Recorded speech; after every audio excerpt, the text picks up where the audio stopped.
उसमें मेरे लगे 2541 रुपये। काफ़ी न्यू है, घिसे तक नहीं है अभी। तो ये हमें बाइक पड़ी है 1 लाख। फ्यूल टैंक है वो चेंज हुआ था क्योंकि 1 साल पुरानी है गाड़ी। तो ये देख सकते हैं, ये हम तो उन्होंने बताया हमें कि गाड़ी एक्सीडेंटल है। ये दिक्कत है सबसे बड़ी ट्रांसफ़र की भाई। और ये है भी टॉप मॉडल। सो हेलो जी, क्या हाल चाल है आप लोगों के। आई होप आप सब बढ़िया होंगे। आज हम नई वीडियो बनाने वाले हैं क्योंकि हमारी पिछली वीडियो पे हमें रिस्पांस अच्छा मिला था। तो मैंने सोचा क्यों ना दूसरी वीडियो बनाई जाए। और दूसरी वीडियो मैं आपकी इन्फॉर्मेशन के मुताबिक ही बना रहा हूँ क्योंकि हमने जो है अपनी बाइक, ये है हमारी bike Hunter. As you know, अगर पुरानी वीडियो आपने देखी है, पुरानी वीडियो अगर नहीं देखी है तो जाके देख लीजिए। माइलेज टेस्ट इसका मैं पहले ही कर चुका हूँ पिछली वीडियो में। और अब मैं आपको ये बताने वाला हूँ क्योंकि मैंने ये सेकंड हैंड खरीदी थी, तो सेकंड हैंड का रिव्यू मैं आपको देने वाला हूँ इस वीडियो में। चैनल को सब्सक्राइब करना बिल्कुल मत भूलना, सब्सक्राइब कर दो चैनल, क्योंकि हंटर से रिलेटेड जो भी ओवरऑल वीडियो हैं, जो भी स्पीड टेस्ट, जो भी ओवरऑल जितने भी वीडियो होती हैं वो सब इस चैनल पे आने वाली हैं। तो बिल्कुल सब्सक्राइब करना मत भूलना और इस वीडियो पे लाइक करना तो बिल्कुल मत भूलना। चलिए शुरू करते हैं वीडियो। ये है अपना आज सुबह सुबह का लुक अपनी गाड़ी का। और इसको पहले मैं यहाँ लगा दूँ। लग चुकी है मेरी बाइक यहाँ पे। एक्चुअली देखो सीन ये है भाई, मेरे पास थी प्लेटिना पहले, इससे पहले वो मेरे पास थी प्लेटिना 100 सीसी की। तो वो मैं चला रहा था। वो मैंने ली थी अपने कोचिंग वगैरह के लिए क्योंकि 11th-12th में कोचिंग जाता था तो उसके लिए ली थी। तो वो मैं चलाता था। तो अब मतलब मन करा, काफ़ी टाइम हो गया तो उसको सेल करने का मन करा। तो वो हमने करी सेल। वो हमने सेल भी इसी के साथ करी है, मतलब ये दी है और वो ली है। और बाकी जो एक्स्ट्रा कॉस्ट पड़ी वो मैं आपको भी बताऊंगा क्या पड़ी क्या नहीं। तो सीन ये था कि मतलब मेरे को चाहिए थी पल्सर 125। और पल्सर 125 मैंने देख भी ली थी डीलर के पास, मतलब सारी बात वगैरह सब कुछ हो गई थी। प्लेटिना देना थी और पल्सर लेना थी, और जो मुझे देना थे उसको वो देना थे सिर्फ 15,000 रुपीज़ उसको देना थे विद प्लेटिना। तो सीन ये हुआ कि पल्सर जो है वो मेरे पापा को पसंद नहीं है। तो पल्सर का जो पापा ने मना कर दिया। फिर मतलब पापा बोले अभी रुक जाओ। तो मैं रुक गया। फिर मैं आ गया घर। अच्छा था कि जो डीलर के पास जब हम गए थे पल्सर के लिए, तो ये इकलौती मतलब हंटर वहाँ खड़ी थी। और क्योंकि अगर आपको पता हो तो हंटर की रीसेल वैल्यू बहुत अच्छी है, तो डीलर के पास भी बहुत कम मिल रही हैं हंटर। जो आप बरेली में कोई भी रहता हो तो रिठौरा आप जानते होंगे, वहाँ पे भी बहुत कम है हंटर, ना के बराबर है बिल्कुल हंटर। और इधर भी एक ही डीलर के पास एक ही हंटर खड़ी थी। तो हमें अच्छी लगी। भैया जो हमारे साथ पिछली वीडियो में जो आपने देखा होगा, जो भैया गए थे हमारे साथ, वो उन्होंने बोला क्या कहते हैं ये बाइक अच्छी है तो ये वाली ले लो। तो मेरा मतलब ये था काफ़ी कॉस्टली थी, तो मेरा मन नहीं कर रहा था, मतलब मन था लेकिन एक पैसों को सोच के थोड़ा रह जा रहा था मैं। फिर मैंने पापा को फ़ोटो भेज दिए थे पहले ही, मतलब जब मैं पल्सर देखने गया था तो मैंने फ़ोटो वगैरह खिंचवाए थे, जो आपको स्क्रीन पे दिख जाएंगे, वो मैंने पापा को भेजे। फिर पापा बोले क्या कहते हैं, पापा ने कॉस्ट वगैरह पूछी तो पापा बोले अभी मतलब पल्सर का ही ले लो, पल्सर ले लो। तो खैर मना नहीं थी, लेकिन मतलब पापा बोले कि पल्सर ले लो। तो फिर हम आ गए घर पे। फिर भैया का और पापा का थोड़ा मतलब घर में डिसीजन वगैरह हुआ तो पापा का मन बना फिर यही वाली लेने का। तो फिर हम अगले से अगले दिन गए इसको परचेज़ करने के लिए। तो उसने जो हमें रेट बताए थे उस दिन, जिस दिन हम पल्सर लेने गए थे, उस दिन हमें रेट बताए थे उसने 1,60,000 उस टाइम बताए थे उसने 1,60,000। और फिर जब हमने दूसरे दिन बात करी उससे हंटर के लिए, तो उसने बोला 1,75,000 बोला उसने भैया ने बात करी थी डीलर से कि हमें हंटर पसंद आ रही है, पल्सर नहीं लेना है, पल्सर अब कैंसिल हो गया तो हंटर अब लेना है। तो हंटर के लिए जब फिर बात करी तो उसने बताया 1,75,000 रुपये और पहले बताया था 1,60,000 रुपये। देख रहे हो आप डिफरेंस, एकदम मतलब वक्त बदल दिया, जज्बात बदल दिए। तो फिर हमने उससे बात करी, हमें तो भैया आपने 1,60 बताया, ये वो काफ़ी बात हुई। तो उसने बोला 1,65 में लग जाएगी, ऐसा वैसा। फिर हमने सोचा कि हम कॉल पे नहीं बात करेंगे, हम अगले दिन ही आएंगे, क्योंकि एक्चुअली सीन ये था कि वो दिल्ली गया हुआ था बंदा, जो मेन डीलर है वो दिल्ली गया हुआ था। तो हम अगले दिन गए तो दिल्ली में ही था वो, कोई और बैठा था उसकी शॉप पर। तो हमने कॉल वगैरह पे बात करी, हमने कहा कि आपने 1,60 बताए थे हमें, 1,60 में ही लेंगे हम। तो काफ़ी मतलब बात वगैरह झिक झिक हुई। तो उसने जो है हमें 1,60 में रेट में दे दी हमें हंटर, हमने डन कर दी। और हमने कोई दिक्कत वगैरह पूछी हमने, तो उसने बताई नहीं हमें दिक्कत। और हमें भी मतलब बाइक जो है, हमने टायर वगैरह देखे और जो उन्होंने मॉडल बताया 24, तो हमें पसंद आई। और ये है भी टॉप मॉडल, अगर आपको पता हो, ये हंटर का टॉप मॉडल है।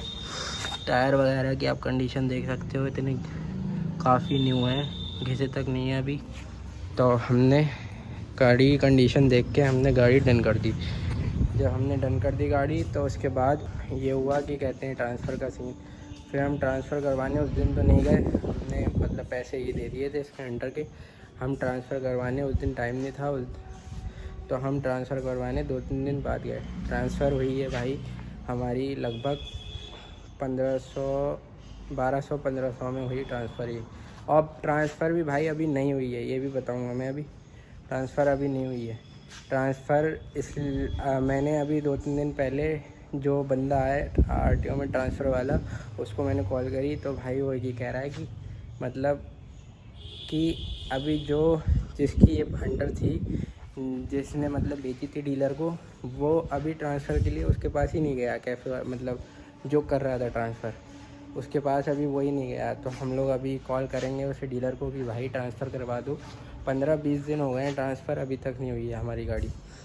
ये दिक्कत है सबसे बड़ी ट्रांसफ़र की भाई। अगर आप परचेज़ कर रहे हैं गाड़ी, तो आप ट्रांसफ़र पहले ट्रांसफ़र करवाएं बहुत सही से, उससे मतलब बिल्कुल ट्रांसफ़र में रियाज़ ना करें, ट्रांसफ़र पहले करवाएं आप ना। तो अभी आरसी तक नहीं आई है किसी, मतलब अगर अदर स्टेट में जाएं भी तो दिक्कत होगी, क्योंकि आरसी नहीं है गाड़ी की, ना ही एनओसी दी है उसने, सिर्फ हमारे पास जो है इसका बिल है। फिर मैं गया इसके शोरूम, क्योंकि हमें पूछना था कि जो फर्स्ट ओनर है उसने सर्विस वगैरह कितनी करवाई हैं और कितनी अभी हमारी सर्विस रह गई हैं करवाने के लिए, क्योंकि 1 साल पुरानी है गाड़ी, तो सर्विस तो जाहिर सी बात है रह गई होंगी। तो फिर मैं गया इसके शोरूम रॉयल एनफील्ड के पूछने कि भाई इसकी सर्विस कितनी रह गई हैं। तो आप यकीन नहीं मानेंगे, अगर आप भी लेते हो इतनी महंगी बाइक और आपको अगर ये पता लगे तो भाई आपको कैसे लगेगा। मैं बता रहा हूँ अभी कि उसने हमें बताया कि भाई हमने अब चेक करवाया कि कितनी की सर्विस हुई है कितनी नहीं हुई है, तो उसने हमें बताया कि भाई इसकी तो एक भी सर्विस नहीं हुई है। चलो ये तो चलो कोई बात नहीं, एक भी सर्विस नहीं हुई है, इतना दिल पे नहीं लगी। लेकिन फिर हमें पता लगा कि भाई ये गाड़ी जो है एक्सीडेंटल है। उसने हमें जो है सारा डाटा में दिखा दिया कि ये गाड़ी का क्या सीन है क्या नहीं, क्योंकि वहाँ तो सब डाटा है। डीलर कितना भी झूठ बोल ले, कितना ही कुछ कर ले, लेकिन उन सबके पास तो डाटा है ही ना कि गाड़ी कब सर्विस हुई है कब नहीं हुई है। तो उन्होंने बताया हमें कि गाड़ी एक्सीडेंटल है। फिर हमने और इन्फॉर्मेशन ली कि गाड़ी मेजर है माइनर है। तो शुक्र की ये बात थी कि जो गाड़ी थी वो माइनर थी, माइनर एक्सीडेंटल में थी, क्योंकि जो है इसका जो फ्यूल टैंक है वो चेंज हुआ था। जो इसकी एक्सीडेंटल जो भी हुआ होगा वो तो वही बंदा जानता है क्या हुआ वो क्या नहीं। तो उसने हमें बताया कि इसका फ्यूल टैंक चेंज है, बाकी 1-2 चीज़ें और हैं, वो माइनर मतलब माइनर है, माइनर डैमेज है, ज़्यादा कुछ नहीं है। तो हमने फिर देखा कि हमारी सर्विस कितनी रह गई है, तो इसकी जो है एक ही सर्विस रह गई थी लास्ट, वो भी हमने काफ़ी बोल के उससे करवाई है, नहीं तो वो तो मना कर रहा था कि भाई एक भी सर्विस हुई नहीं है, इसकी एक्सीडेंटल गाड़ी है। और क्या कहते हैं, तो हम गए संडे वाले दिन इसकी सर्विस करवाने। वो बोला कि कहते हैं कल लास्ट डे आपको। मैं सैटरडे को गया था इसका इन्फॉर्मेशन लेने, तो हमने उससे पूछा तो वो ये बोला भाई कल आप करवा लो सर्विस, कल आपका लास्ट डे, इसके बाद नहीं हो पाएगी सर्विस। तो फिर मैं संडे को गया इसकी सर्विस करवाने। इसकी जो हम संडे को सर्विस करवाने गए इसकी, तो उसने पूछा, मतलब उसने सब कुछ हम जाके खड़ी कर दिया था। उसने देखा मीटर में कितनी चली है गाड़ी, कितना क्या है, तो गाड़ी तो चली ही नहीं थी बिल्कुल। गाड़ी तो ऐसी मेरे ख्याल से 200 करीब थी, शायद 200 यानी 200 से भी कम थी गाड़ी। क्योंकि हमने जो है जब ख़रीदी थी तो हमने मतलब इतना मीटर में देखा नहीं था, हमने उसी से पूछ लिया था कि गाड़ी कितनी चली है भाई, तो उसने बोला था 10,000 चली है गाड़ी। हमने जब सर्विस के लिए लेके गए उनको दिखाई, तो उन्होंने देखा कि गाड़ी तो चली नहीं है बिल्कुल। तो उन्होंने जानकारी ली, तो उन्होंने फिर अपने रिकॉर्ड में चेक करा, तो उसमें ये पता लगा कि इसका मीटर भी चेंज है, जो है इसका मीटर भी चेंज है भाई। मैं दिखाऊँ आपको, इसका जो है स्पीडोमीटर भी चेंज हुआ था, आप ये देख सकते हैं। ये हमने बाद में देखा, तो ये रबड़ भी इसकी जो है कटी हुई है। इसका स्पीडोमीटर भी चेंज हुआ है, स्पीडोमीटर और इसका फ्यूल टैंक, ये दोनों चेंज से हमने फिर देखा। तो हमने फिर उससे बात करी। हमने कहा कि भाई हमने सेकंड हैंड गाड़ी ली है, हमें इतना पता नहीं था कि कितनी चली है कितनी नहीं। तो जो है वो उनने अपने हिसाब से डिस्टेंस जो भी था मतलब करके, सही बंदा था, उसने अपने मैनेजर से पूछ पाछ के उसने हमारी सर्विस जो है कर दी। सर्विस करवाई, उसमें मेरे लगे 2541 रुपये।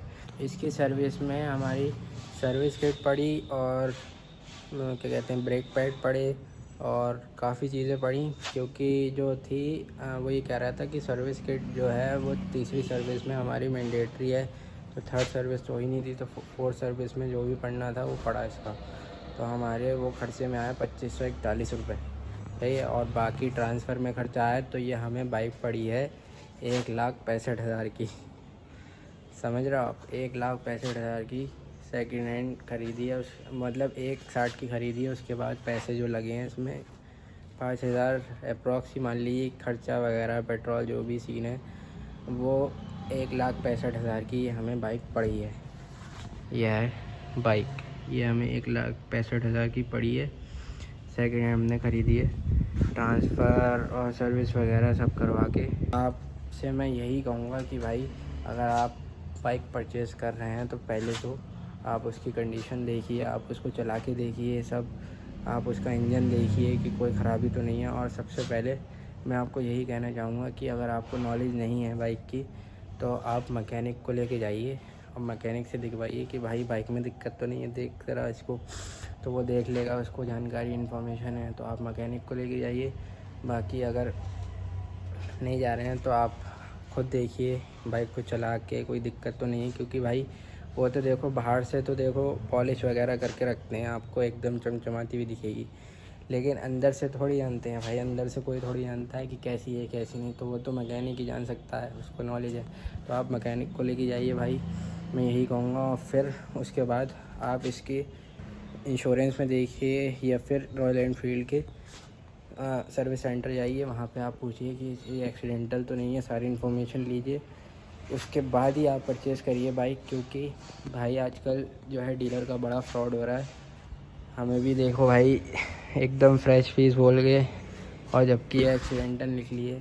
इसका देखो मैं आपको दिखाऊं, ये देखो ये जो है ये हिल रही है, और यहाँ पे भी पता नहीं कुछ अजीब सा पेंट हुआ है, दिखता होगा आपको शायद डिफरेंस।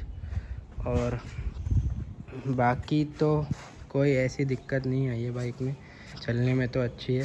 और हाँ, और जो इसका हैंडल है वो भी हल्का सा टेढ़ा है, ये मे भी शायद, हाँ ये साइड थोड़ी अंदर को है और ये नॉर्मल है, मतलब बाहर को, ये साइड थोड़ी अंदर है। क्योंकि एक्सीडेंटल थी तो जाहिर सी बात है भाई हैंडल में भी दिक्कत आई होगी। तो यहीं इसी के साथ मैंने आपको जो इन्फॉर्मेशन मैं दे सकता था वो मैंने दी है। बाकी कुछ ही दिन हुए हैं, अभी 1 मंथ भी नहीं हुआ है इसको परचेज़ करे हुए। बाकी आगे कोई दिक्कत आती है तो मैं आपको बताऊंगा कि ये दिक्कत आई है। बाकी आप मुझे प्यार दीजिए इस वीडियो पे, चैनल को सब्सक्राइब कर देना भाई, और इस वीडियो को लाइक कर देना। देखो मैं धूप में बना रहा हूँ, देखो पसीना आ रहा है, तो चैनल को सब्सक्राइब कर देना भाई, और लाइक करना बिल्कुल मत भूलना।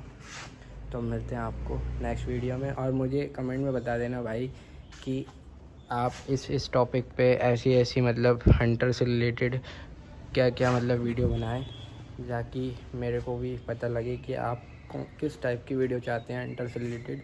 तो आप मेरे को कमेंट में बता सकते हैं, मैं वही वीडियो बनाऊंगा। फिर ऐसे ही प्यार देते रहिए बस, और मिलते हैं आपको नेक्स्ट वीडियो में।